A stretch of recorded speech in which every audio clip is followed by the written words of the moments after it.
नमस्कार दोस्तों, विकास study circle के यूट्यूब चैनल पर आप सभी का स्वागत है। दोस्तों, आज हम लोग जो 2022 करंट अफेयर के महत्वपूर्ण प्रश्नों वाली सीरीज चल रही थी उसके भाग 3 पर बात करेंगे। तो दोस्तों, आप लोग वीडियो के साथ अंत तक अवश्य बने रहें तथा वीडियो को ज़्यादा से ज़्यादा लाइक करें, शेयर करें और चैनल को अधिक से अधिक सब्सक्राइब करें। चलिए दोस्तों, देखते हैं आज का हमारा पहला प्रश्न है, विश्व का पहला वन्यजीव संरक्षण बांड किस संस्था ने जारी किया। तो दोस्तों, विश्व का पहला वन्यजीव संरक्षण बांड जो है यह विश्व बैंक या वर्ल्ड बैंक के द्वारा जारी किया गया और यह दोस्तों अफ्रीकन गैंडों के संरक्षण के लिए जारी किया गया। यह भी आप लोग ध्यान रखें, जो अफ्रीकन गैंडे हैं इन्हीं के संरक्षण के लिए यह पहला वन्यजीव संरक्षण बांड विश्व बैंक के द्वारा जारी किया गया। अगला प्रश्न है, अंतर्राष्ट्रीय श्रम संगठन का नया महानिदेशक किसे नियुक्त किया गया है। तो गिलबर्ट एफ हैंगपो, इन्हें दोस्तों अंतर्राष्ट्रीय श्रम संगठन का नया महानिदेशक नियुक्त किया गया। अगला प्रश्न देखिएगा,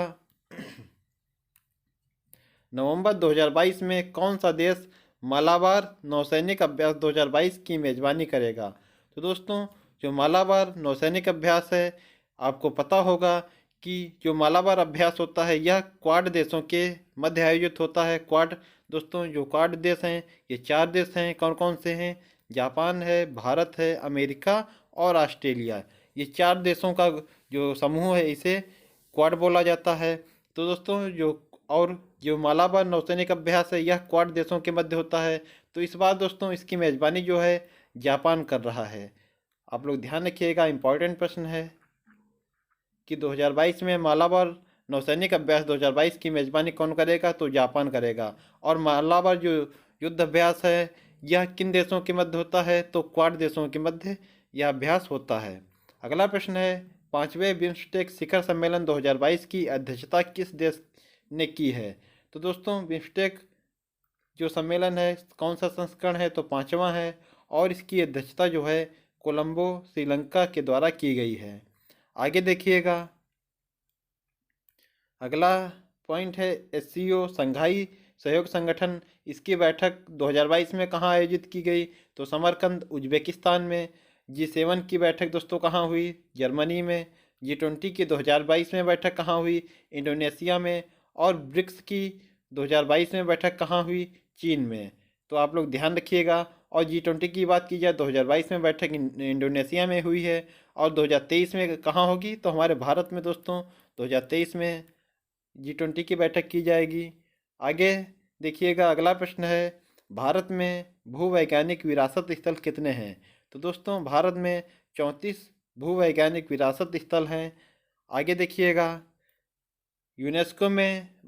भारत में यूनेस्को विश्व विरासत स्थल कितने हैं। तो दोस्तों, विश्व विरासत स्थल हैं 40 और अमूर्त धरोहर कितनी हैं। तो 14। तीनों दोस्तों पॉइंट काफ़ी इंपॉर्टेंट हैं, तो आप लोग याद रखिएगा कि भारत में भूवैज्ञानिक विरासत स्थल कितने हैं। 34 हैं। भारत में यूनेस्को विश्व विरासत स्थल कितने हैं। तो 40 हैं। और अमूर्त धरोहर तो 14 हैं। और हाल ही में दोस्तों अमूर्त धरोहर में जो दुर्गा पूजा है इसे शामिल किया गया।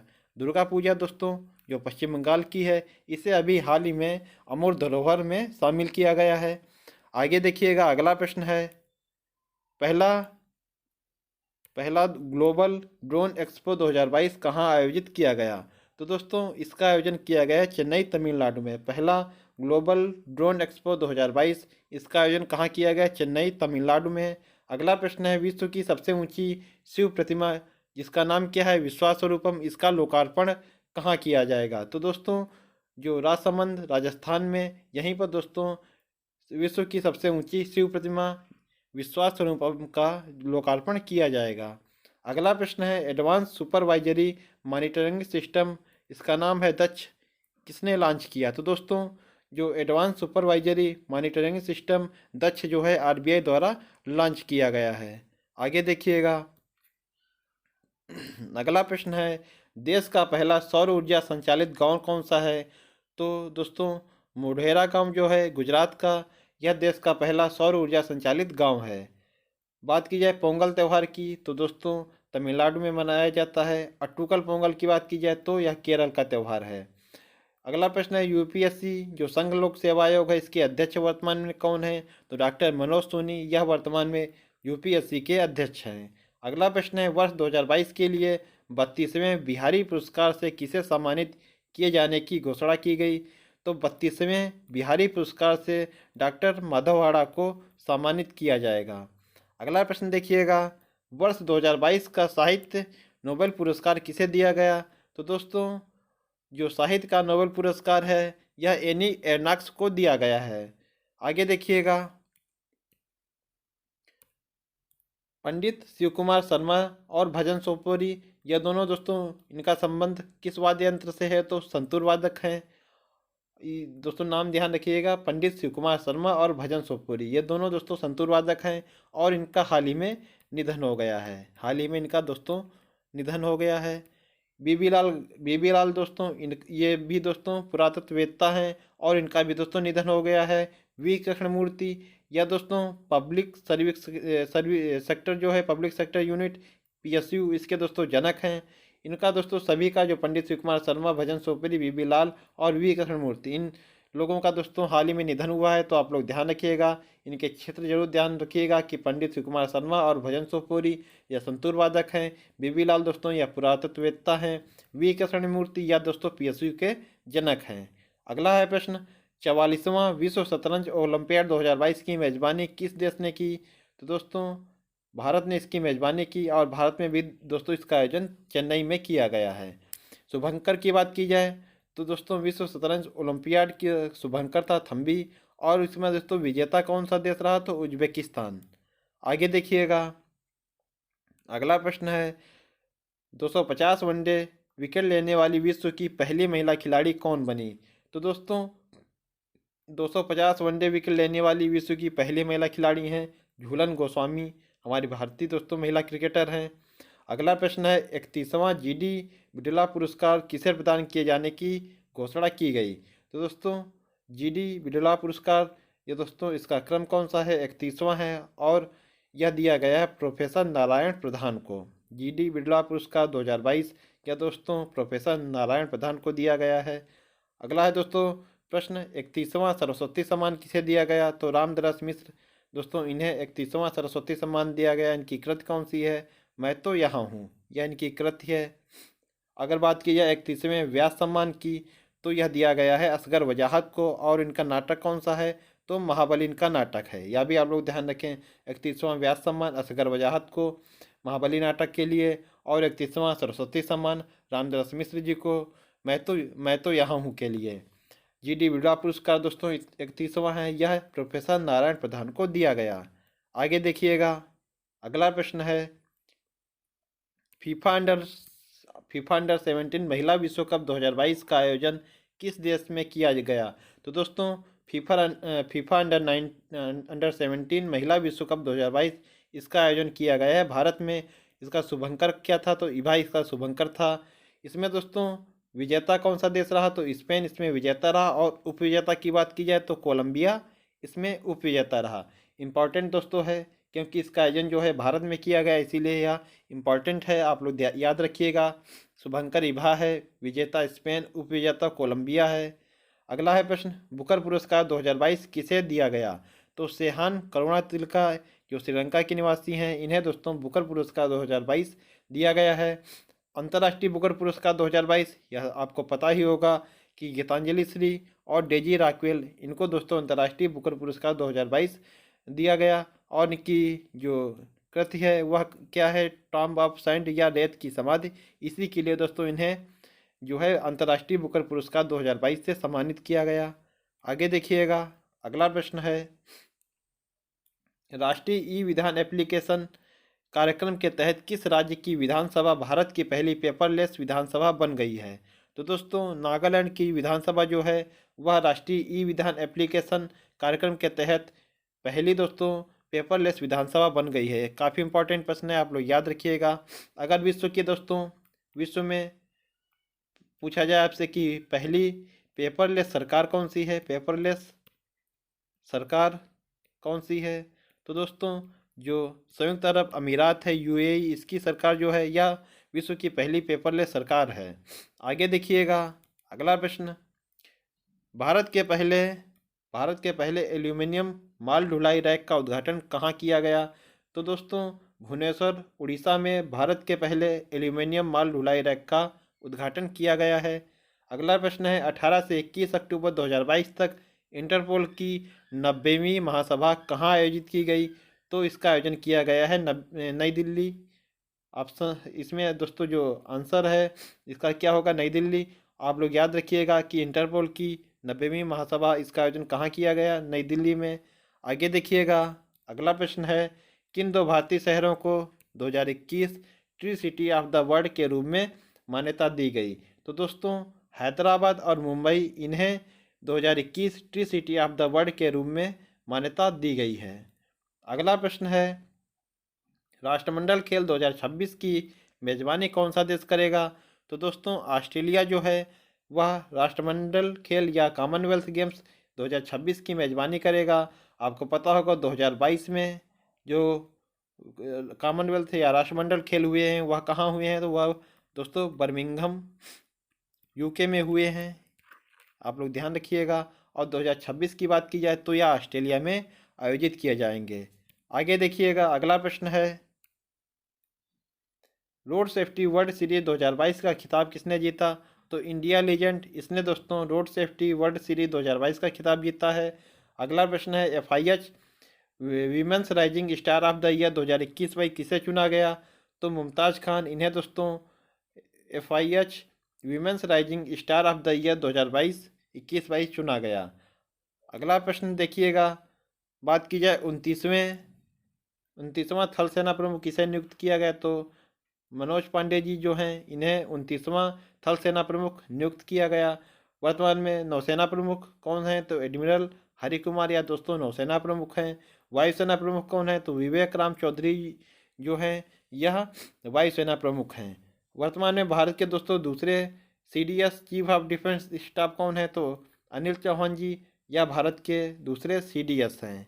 आगे देखिएगा, अगला प्रश्न है चिकित्सा का नोबेल पुरस्कार 2022 किसे दिया गया? तो स्वांते पावो, इन्हें दोस्तों चिकित्सा का नोबेल पुरस्कार 2022 दिया गया है। अगला प्रश्न है वायुसेना में किस नाम से पहले स्वदेशी विकसित हल्के लड़ाकू हेलीकॉप्टर को शामिल किया गया? तो दोस्तों जो पहला स्वदेशी विकसित हल्के लड़ाकू हेलीकॉप्टर का नाम क्या है? प्रचंड। और बात की जाए दोस्तों यह हेलीकॉप्टर है।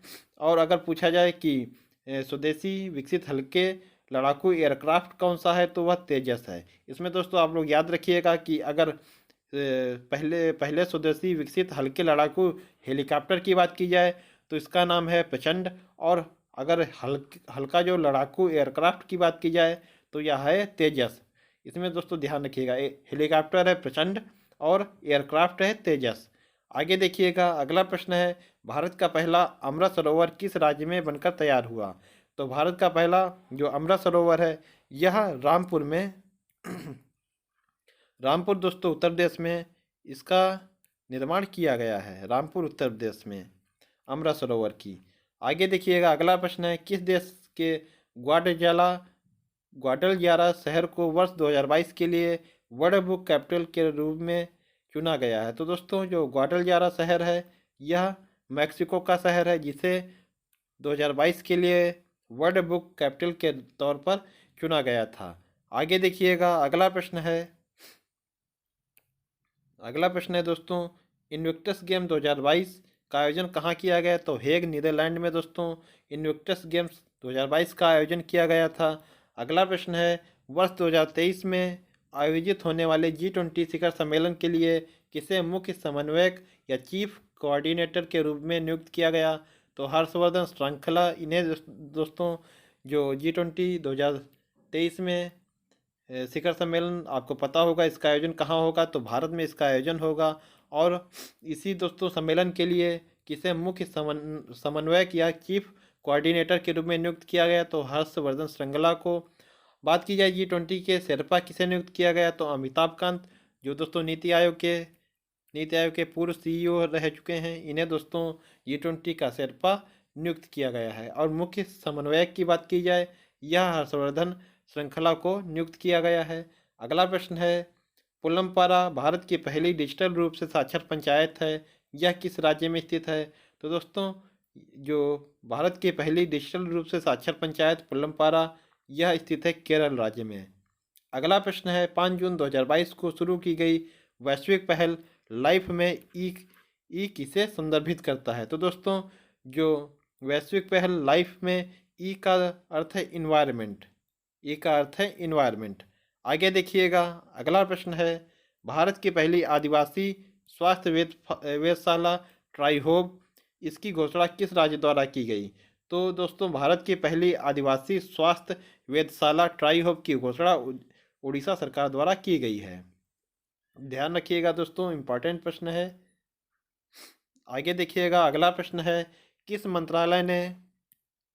मंत्रालय ने जलदूत ऐप लॉन्च किया है? तो दोस्तों जलदूत ऐप ग्रामीण विकास मंत्रालय द्वारा लॉन्च किया गया है। जलदूत ऐप ग्रामीण विकास मंत्रालय। अगला प्रश्न है 52वां दादा साहब फाल्के पुरस्कार किसे प्रदान किए जाने की घोषणा की गई? तो दोस्तों 52वां जो दादा साहब फाल्के पुरस्कार है, यह दिया गया है आशा पारेख को।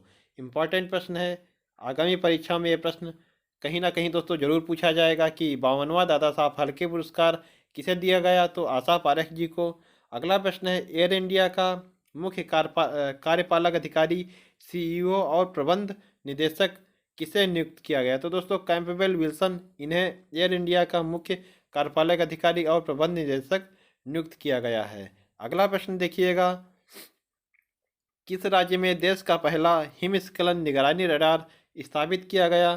तो सिक्किम में दोस्तों देश का पहला हिमस्खलन निगरानी रडार स्थापित किया गया है। अगला प्रश्न देखिएगा, भारत में वर्तमान में कुल कितनी महारत्न कंपनियां हैं? तो दोस्तों वर्तमान में भारत में 12 महारत्न कंपनियां हैं। और नवीनतम कौन सी है? तो आरईसी कंपनी जो है, यह नवीनतम महारत्न कंपनी है। अगला प्रश्न देखिएगा, हाल ही में क्वाड शिखर सम्मेलन कहाँ आयोजित किया गया? तो दोस्तों क्वाड शिखर सम्मेलन जो है, यह वर्तमान में हाल ही में टोक्यो जापान में इसका आयोजन किया गया है। क्वाड शिखर सम्मेलन का यह दोस्तों टोक्यो जापान में आयोजित किया गया। अभी ऊपर दोस्तों प्रश्न आ चुका था, क्वाड में कितने देश हैं? तो 4 देश। कौन कौन से देश हैं?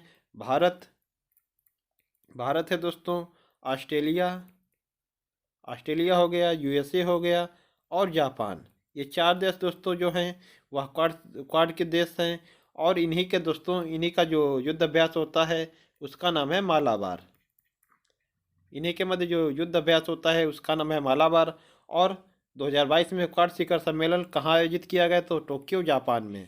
आगे देखिएगा, अगला प्रश्न है देश की सबसे लंबी नदी क्रूज सेवा किन शहरों के बीच शुरू की गई? तो देश की सबसे लंबी नदी क्रूज सेवा जो है वह वाराणसी और बोगीबील, इन शहरों के मध्य शुरू की गई। वाराणसी जो है उत्तर प्रदेश का शहर और बोगीबील या असम का शहर है। तो दोस्तों ध्यान रखिएगा, देश की सबसे लंबी नदी क्रूज सेवा किन 2 शहरों के बीच शुरू होगी? तो वाराणसी और बोगीबील के मध्य यह सेवा शुरू होगी। अगला प्रश्न है स्केल ऐप का संबंध किससे है? तो चमड़ा उद्योग से संबंधित है स्केल ऐप। ध्यान रखिएगा, स्केल ऐप का संबंध किससे है? तो चमड़ा उद्योग से। दोस्तों बात की जाए पीएम केयर्स फंड के ट्रस्टी कौन है? तो दोस्तों आपको पता होगा जो पीएम केयर्स फंड है, इसका निर्माण किया गया था किसी भी आपदा में दोस्तों जो फंड की आवश्यकता होती है उसी के लिए पीएम केयर्स फंड की स्थापना की गई थी। और इसके ट्रस्टी हैं रतन टाटा, केटी थॉमस और करिया मुंडा। ये 3 लोग दोस्तों पीएम केयर्स फंड के ट्रस्टी हैं। आगे देखिएगा, अगला प्रश्न है अंतर्राष्ट्रीय भारतीय फिल्म अकादमी पुरस्कार जो 2022 में किसे सर्वश्रेष्ठ अभिनेता का पुरस्कार दिया गया? तो दोस्तों अंतर्राष्ट्रीय भारतीय फिल्म अकादमी पुरस्कार, इसमें दोस्तों सर्वश्रेष्ठ अभिनेता का पुरस्कार दिया गया है विक्की कौशल को। और बात की जाए सर्वश्रेष्ठ अभिनेत्री का अवार्ड किसे दिया गया? तो कृत सेनन को सर्वश्रेष्ठ अभिनेत्री का अवार्ड दिया गया है। अगला प्रश्न है लद्दाख का राजकीय पशु क्या है? तो दोस्तों जो हिम तेंदुआ या स्नो लियोपर्ड है, यह लद्दाख का राजकीय पशु है। आगे देखिएगा, अगला प्रश्न है केसर ए हिंद को किस राज्य की राज्य तितली घोषित किया गया? तो अरुणाचल प्रदेश की राजकीय तितली जो है वह केसर ए हिंद को घोषित किया गया है। आगे देखिएगा, अगला प्रश्न है, अंतर्राष्ट्रीय दोस्तों ब्लू ड्यूक तितली को किस राज्य की राजकीय तितली घोषित किया गया है? तो सिक्किम की। इसमें दोस्तों आप लोग याद रखिए कि कैसर ए हिंद जो है यह अरुणाचल प्रदेश की राजकीय तितली है, और जो ब्लू ड्यूक तितली है यह सिक्किम की राजकीय तितली है। इंपॉर्टेंट दोस्तों है, ध्यान रखिएगा कि कैसर ए हिंद अरुणाचल प्रदेश की राजकीय तितली है, और ब्लू ड्यूक तितली जो है यह सिक्किम की राजकीय तितली है। और लद्दाख का राजकीय पशु कौन सा है? तो हिम तेंदुआ या स्नो लियोपर्ड। अगला प्रश्न है, अंतर्राष्ट्रीय डेयरी संघ द्वारा विश्व डेयरी सम्मेलन 2022 कहाँ आयोजित किया गया? तो दोस्तों जो विश्व डेयरी सम्मेलन 2022 है यह ग्रेटर नोएडा में आयोजित किया गया है। आगे देखिएगा, अगला प्रश्न है, I2U2 समूह में शामिल देश। तो दोस्तों I2U2 में शामिल देश हैं 4, कौन कौन से? भारत, इजराइल, अमेरिका और UAE। ये 4 देश दोस्तों I2U2 में शामिल हैं। अभी आपको बताया जो क्वाड देश हैं, क्वाड समूह है, इसमें कितने देश थे? 4। और I2U2 में इसमें भी दोस्तों 4 देश हैं। क्वाड के देश कौन कौन से थे? भारत हो गया, जापान, अमेरिका, USA और ऑस्ट्रेलिया। ये 4 देश दोस्तों थे क्वाड के। और I2U2 के समूह के 4 देश कौन कौन से हैं? भारत, इजराइल, अमेरिका और UAE। ये 4 देश दोस्तों I2U2 के हैं। अगला प्रश्न देखिएगा, भारत का पहला डार्क स्काई रिजर्व कहाँ स्थापित किया गया? तो दोस्तों जो भारत का पहला डार्क स्काई रिजर्व जो है यह लद्दाख में स्थापित किया जाएगा। देखिएगा, आज का अंतिम प्रश्न है, 14 सितंबर 2022 को विश्व कुश्ती चैंपियनशिप में 2 पदक जीतने वाली पहली भारतीय महिला पहलवान कौन बनी? तो दोस्तों विश्व कुश्ती चैंपियनशिप इसका आयोजन कहाँ किया गया? तो सर्बिया में इसका आयोजन किया गया, और इसमें 2 पदक जो है वह जीती हैं विनेश फोगाट। इन्होंने दोस्तों 2 कांस्य पदक जीते, यह भी आप लोग ध्यान रखिएगा। बहुत ही अच्छा प्रश्न है कि विश्व कुश्ती चैंपियनशिप में 2 पदक जीतने वाली पहली भारतीय महिला पहलवान कौन बनी? तो विनेश फोगाट। तो दोस्तों आशा करता हूँ वीडियो आपको पसंद आया होगा। दोस्तों जो ये प्रश्न हमारे सीरीज चल रही है, काफ़ी इम्पोर्टेंट प्रश्न हैं। तो दोस्तों आप लोग वीडियो को बहुत अच्छे तरीके से देखिएगा, और इन प्रश्नों को आप लोग नोट कर लीजिएगा। इनसे आगामी जो परीक्षाएं दोस्तों मार्च तक होंगी, वह जो अगर करंट अफेयर का प्रश्न बनेगा तो इससे बाहर नहीं जाएगा। आप लोग दोस्तों अगर वीडियो पसंद आया हो तो दोस्तों आप लोग वीडियो को लाइक करें, शेयर करें और चैनल को अधिक से अधिक सब्सक्राइब करें। मिलते हैं दोस्तों अपने अगले वीडियो में, तब तक के लिए आप लोगों को बहुत बहुत धन्यवाद। जय हिंद दोस्तों।